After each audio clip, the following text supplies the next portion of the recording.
Shalom, bien-aimés dans le Seigneur. Nous sommes dans la joie de nous retrouver au pied du Grand Roi pour notre méditation quotidienne. Nous sommes le mercredi 10 avril 2024 et nous vous saluons au nom de notre Seigneur et Sauveur Jésus-Christ. Pour notre méditation de ce jour, nous allons lire un texte dans le livre du prophète Ézéchiel. Ézéchiel, chapitre 36. Nous lirons le verset 26 dans la version Louis II. Voici ce que déclarent les Écritures.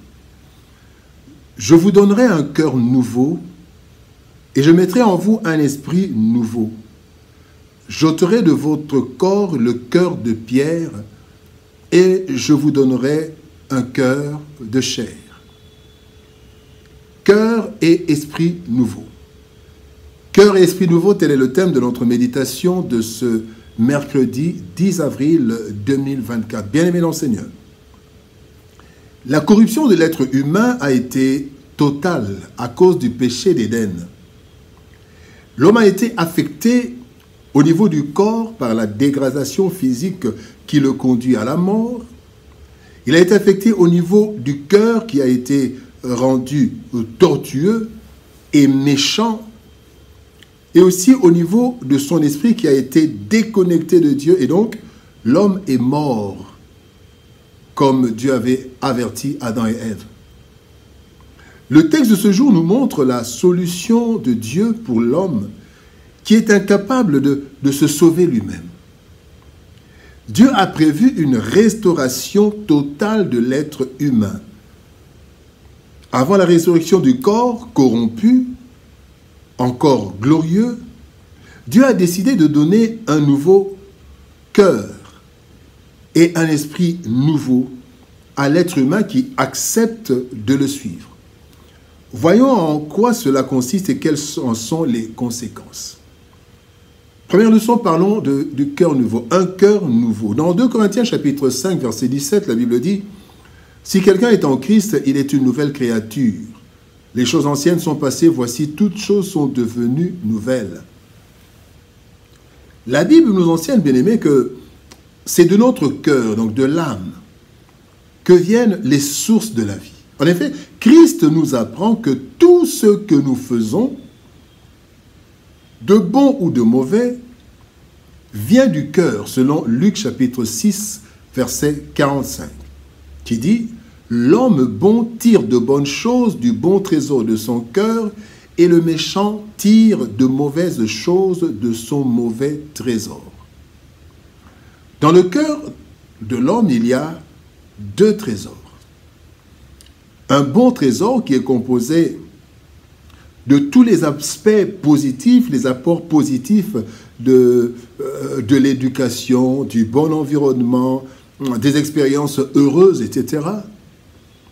Mais il y a aussi le mauvais trésor, composé des blessures, des déceptions, des mauvais conseils, des mauvaises compagnies, d'une mauvaise éducation. Le cœur pécheur se penche plus du côté négatif ou du mauvais côté. D'où le constat amer de Paul.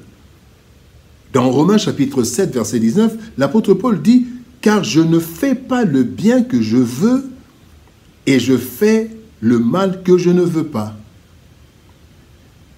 Et Paul a besoin de la délivrance. Il dit « Qui va me libérer de ce corps qui me conduit vers la mort ?» Romains chapitre 7, toujours, verset 24.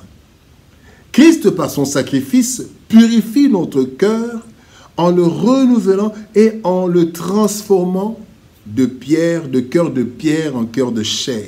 Ainsi, le cœur du chrétien se penche plus du côté du bon trésor, du côté de la parole de Dieu.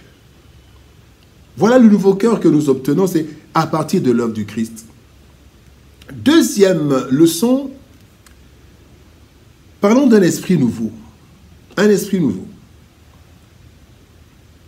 Dans Ézéchiel, toujours, verset 36, verset 27, la Bible dit « Je mettrai en vous mon esprit, ainsi je vous rendrai capable d'obéir à mes lois, de respecter et de faire ce que je vous ai commandé. » La mort de l'homme, bien-aimé, c'est en réalité sa séparation d'avec Dieu.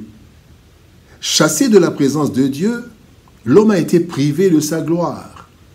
Tel qu'il est dit, tous ont péché et sont privés de la gloire de Dieu. Romains chapitre 3, verset 23. Triste sort, n'est-ce pas? Et la Bible toujours nous dit dans 1 Jean chapitre 5, verset 12, partie B, « Celui qui n'a pas le Fils de Dieu n'a pas la vie. » Par la venue du Saint-Esprit en nous, à notre nouvelle naissance, notre esprit est renouvelé ou régénéré. Nous pouvons ainsi communiquer avec Dieu, car ayant un esprit nouveau, marqué par la présence et l'action du Saint-Esprit en nous. C'est là que nous devenons capables, selon Ézéchiel chapitre 36, verset 27, nous devenons capables de suivre les ordonnances de Dieu, d'observer et pratiquer ses lois, et de nous comporter en enfants de Dieu. Sans un esprit renouvelé, sans le Saint-Esprit en nous, nous ne pourrons pas faire toutes ces choses.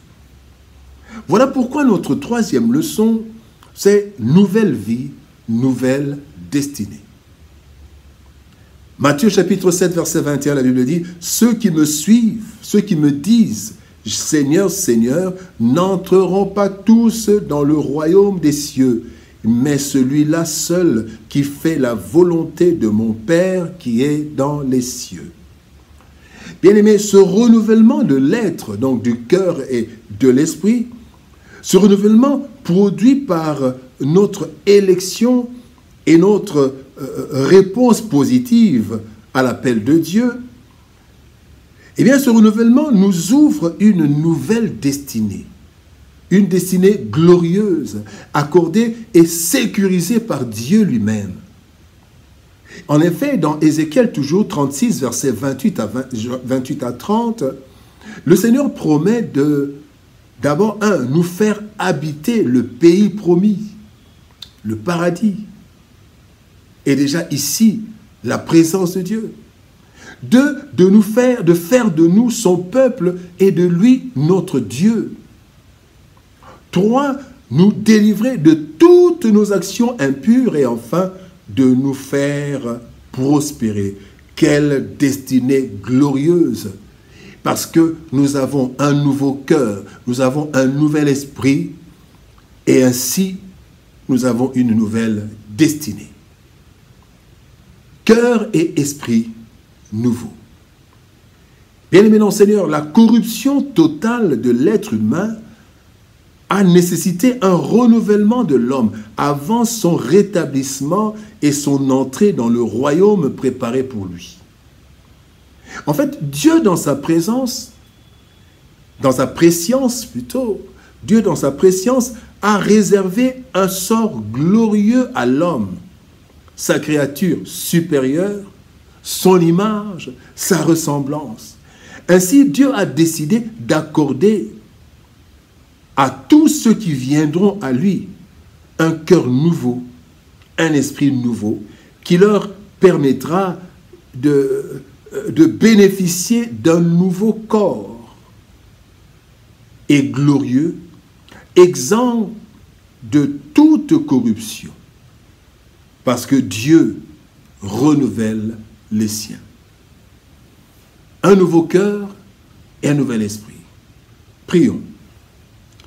Éternel Père de gloire, merci. Merci pour ton amour et ta bonté. Tu as vu la condition, la triste condition de l'homme corrompu que nous sommes. Et tu as décidé de nous donner un nouveau cœur, un nouvel esprit. Oui, tu renouvelles notre cœur, tu renouvelles notre âme, notre esprit, afin que nous puissions entrer dans ta présence, que nous puissions accepter ta parole, la mettre en pratique, ainsi nous préparer à entrer dans ton royaume avec un nouveau corps, un corps glorieux. Seigneur, merci pour cette grâce. Merci pour cet amour incommensurable, éternel Dieu de loi, que tu as manifesté envers nous. Je te prie pour mon frère, je te prie pour ma sœur, afin que, Seigneur de gloire, il se laisse transformer par toi. Que nous puissions venir à toi avec assurance, nous laisser transformer afin que nous ayons un nouveau cœur, un nouvel esprit, capable de nous faire entrer dans le royaume. Bénis ta parole éternelle et bénis ton peuple. Au nom de Jésus-Christ, nous avons ainsi prié, Père. Amen. Bien-aimés dans le Seigneur, que Dieu nous bénisse. Shalom, au revoir, et par la grâce de Dieu, nous nous retrouvons demain pour une nouvelle méditation au pied du grand roi. Shalom, au revoir et à demain.